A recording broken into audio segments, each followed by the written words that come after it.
Assalamualaikum warahmatullahi wabarakatuh. Alhamdulillahi rabbil alamin. Wassalatu wassalamu ala asrafil anbiya'i wal mursalin wa ala alihi wa ashabihi wa man tabi'ahu ila yaumiddin. Asyhadu an la ilaha illallah wahdahu la syarika lah wa asyhadu anna Muhammadan abduhu wa rasuluh la nabiyya ba'dah, amma ba'du. Bapak-bapak, ibu-ibu yang saya hormati, yang dimuliakan Allah, hari ini kita masuk di halaman 146. Ya, masuk 146 Al-An'am ayat 143. Betul nggak Kang Ada? Ya, Pak Admin? betul. Betul ya, Pak Ada ya? Baik. Surah Al-An'am menceritakan mengenai binatang ternak. Tapi baru garis-garis besarnya. Jadi kita masuk ke 143, kita akan sedikit membahas dari 141 enaknya sih, biar lebih jelas. Baik, saya baca dulu ya Bapak Ibu, apa yang Bapak Ibu tulis dari ayat 141.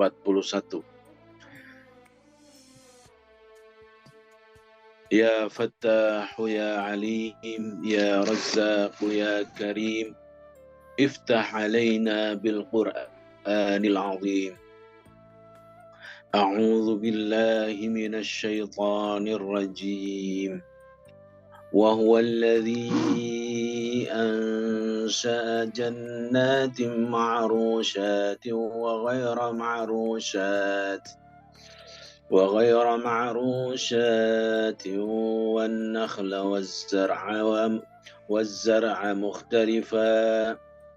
والزرع مختلفا أكله والزيتون والرمان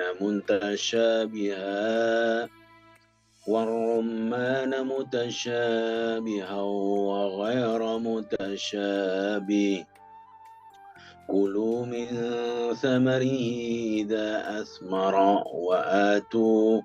وآتوا حقه يوم حصاده ولا تسرفوا إنه لا يحب المسرفين.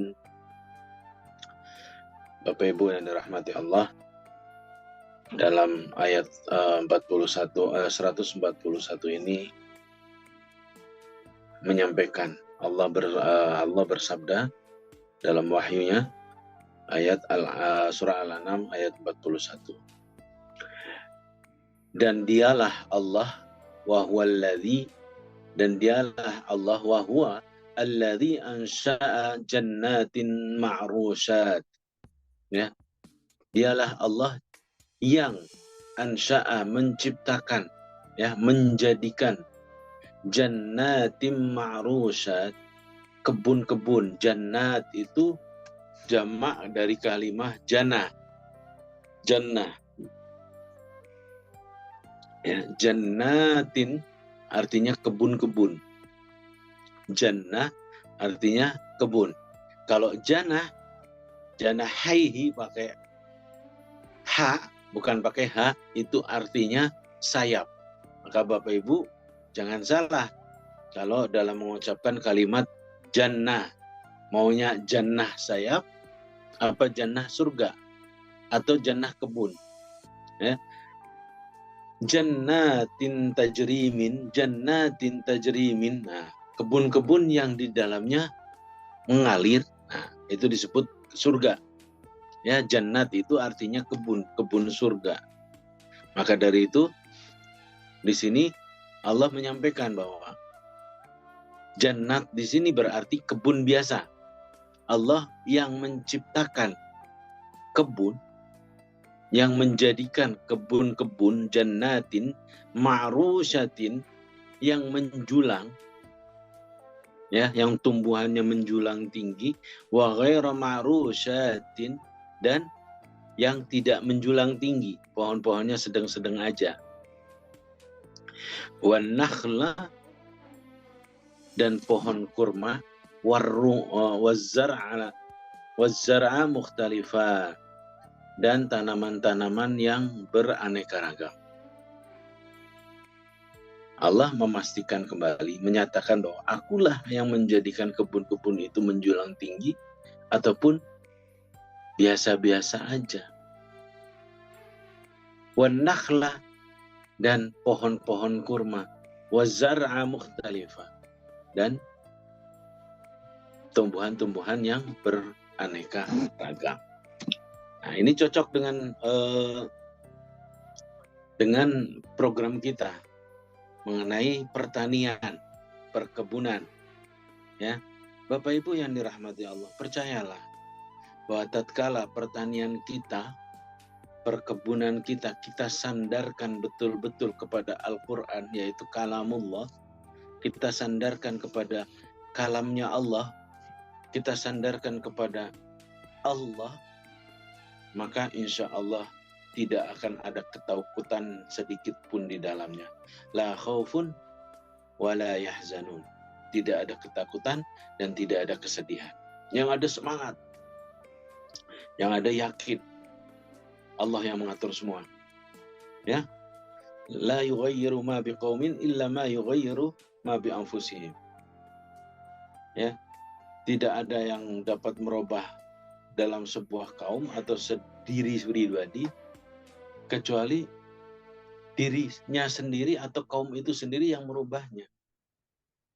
Maka kaum itu punya kewajiban untuk berusaha. Tapi yakinlah bahwa usaha semua itu Allah lah yang menentukan. Sama halnya dengan pertanian kita nanti. Kita wajib usahanya. Dengan sistemnya, dengan manajemennya. Dibikin sedemikian rupa supaya tidak terjadi kebocoran. Karena apa? Kecenderungan kita para petani pada saat bertani sebelum menanam sudah bocor, pada saat menanam bocor, menjelang panen bocor, setelah panen bocor. Akhirnya semuanya bocor. Kenapa? Karena tidak menggunakan sistem. Allah mengajarkan, gunakanlah sistem. Maka kita pun harus menggunakan sistem. Ya, kita gunakan sistem yang baik, kita ikhtiar, kita berusaha agar Allah memberikan yang terbaik. Di samping itu kita pun menggunakan sistem kita adalah yang berdasarkan dengan Al-Quran. Dengan landasannya sebagai landasan utamanya adalah Al-Quran. Maka dari itu program menulis Al-Quran, metode Iqra bil Qalam, metode follow the line, itu merupakan metode yang merupakan sebuah solusi. Di mana dengan cara menulis Al-Quran, walaupun mohon maaf Bapak tidak sanggup atau Ibu tidak sanggup untuk membaca bahasa Arab, tapi pada saat menggunakan metode follow the line, hanya menebalkan, kan tidak ada Bapak keharusan untuk membacanya dulu. Belajar saja dulu. Tulis dulu. Sambil ngaji begini, sambil mendengarkan apa yang dibacakan, atau sambil mulai memahami, oh ini alif, ternyata yang selama ini dibaca a, ba, ta. Nah, proses belajar itulah yang menjadikan kita berkah. Bapak Ibu yang dirahmati Allah, dalam pertanian ternyata Allah sudah menyampaikan. Perkebunan, ya, sayalah yang menjadikan pohon-pohon itu tinggi ataupun rendah. Begitu juga pohon-pohon kurma. Ya, kalau di Saudi bilang pohon kurma berarti pohon pokok dia.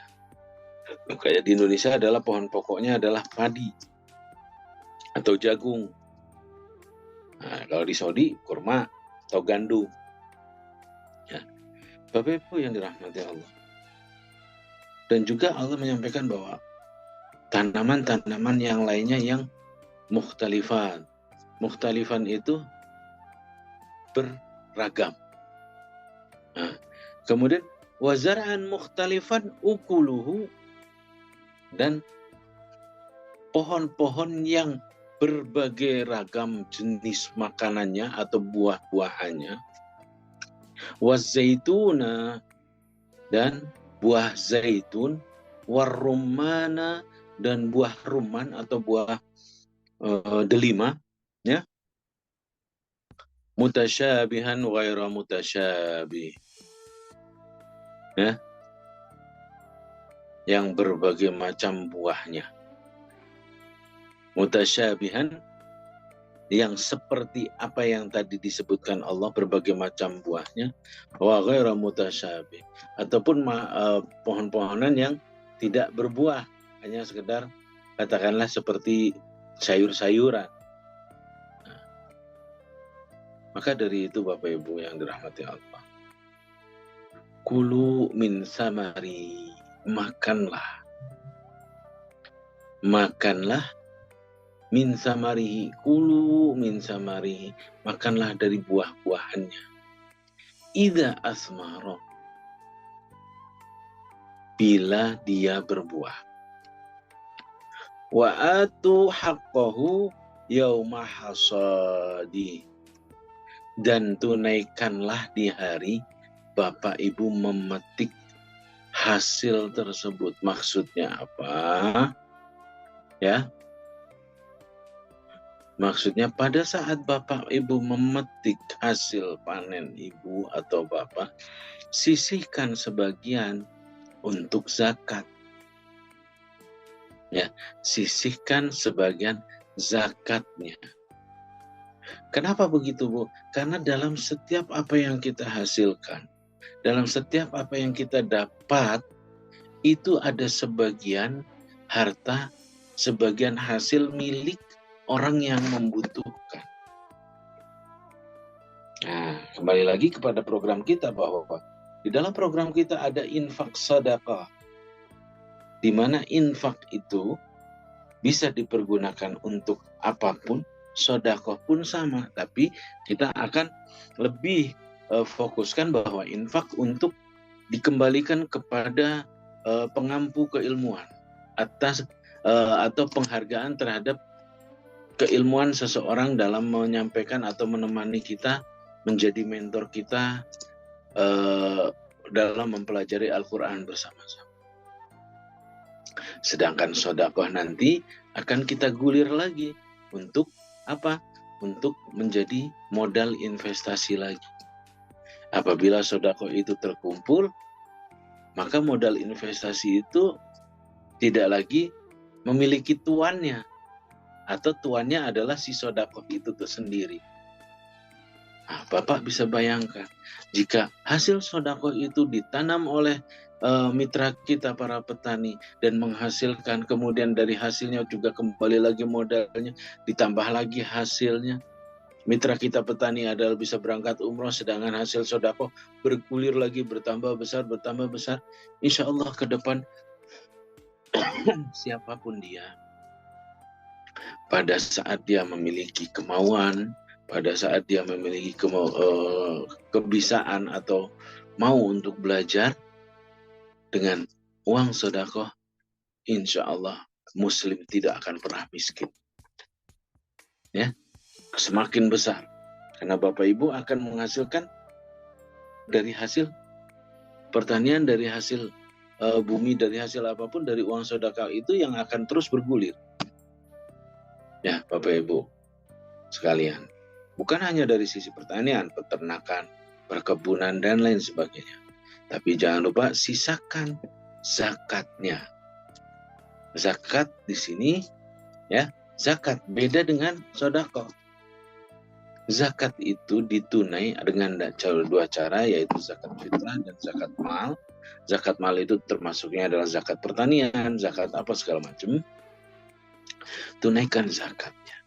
Karena pada saat Bapak bisa menunaikan zakatnya, walaupun sedikit, tapi itu sudah sangat berarti untuk orang lain. Bapak Ibu yang dirahmati Allah.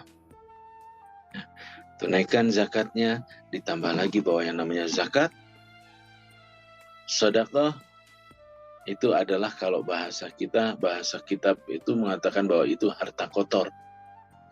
Ibarat kita kalau di badan ini kalau ada darah kotor, kalau nyumbat darah kotor makanya harus dikeluarkan. dibekam, di apa. Kalau nyumbat itu bikin penyakit, bisa stroke, bisa apa segala macam. Sama dengan harta, Pak. Ayo, jangan biarkan dia tersumbat. Ya, dia hanya 2,5%, Pak, Bu. Hanya 2,5% dari hasil. Tunaikanlah, biar tidak nyumbat. Kalau itu nyumbat, akhirnya tersumbat semua. Malah kita tidak akan menjadikan diri kita lebih baik.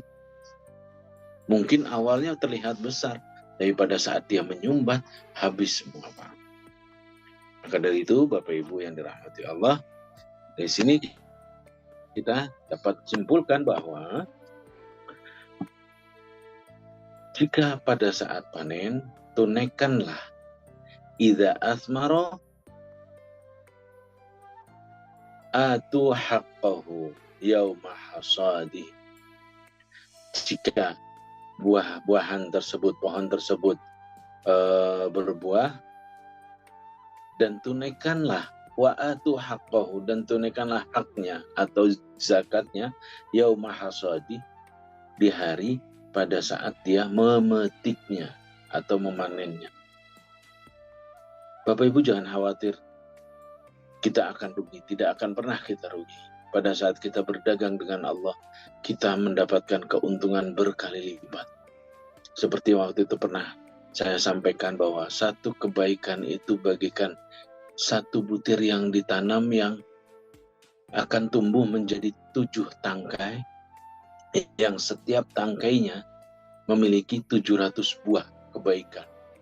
Berarti kalau tangkai 100 buah kebaikan.